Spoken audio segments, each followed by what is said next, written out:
আসসালামু আলাইকুম ভিউয়ার্স, আপনাদের গত দুইটা ভিডিও অর্থাৎ প্রথম পার্ট এবং দ্বিতীয় পার্টে একটা মোটরসাইকেলের মডিফাই সংক্রান্ত বিষয় নিয়ে কথা বলেছি। সেই মোটরসাইকেলটি আজকে সম্পূর্ণ মডিফাই করা হয়েছে এবং চালিয়ে দেখানো হয়েছে। এই মোটরসাইকেলটি সম্পূর্ণ ব্যাটারি চালিত এবং বিদ্যুতের মাধ্যমে এই মোটরটি চলবে।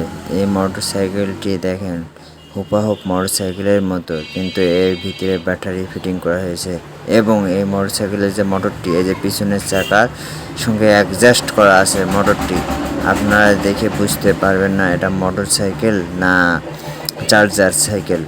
এর স্পিড মোটরসাইকেলের স্পিডের সমান হবে এবং এটি চালানো ও অনেক সহজ, পরিবেশ বান্ধব। এখানে গন্ধ এবং ধোয়া কিছু হয় না। দেখেন এই কাকা মোটরসাইকেলটি আপনাদেরকে চালিয়ে দেখাচ্ছে। ভিডিওটা ভালো লাগলে বলবেন।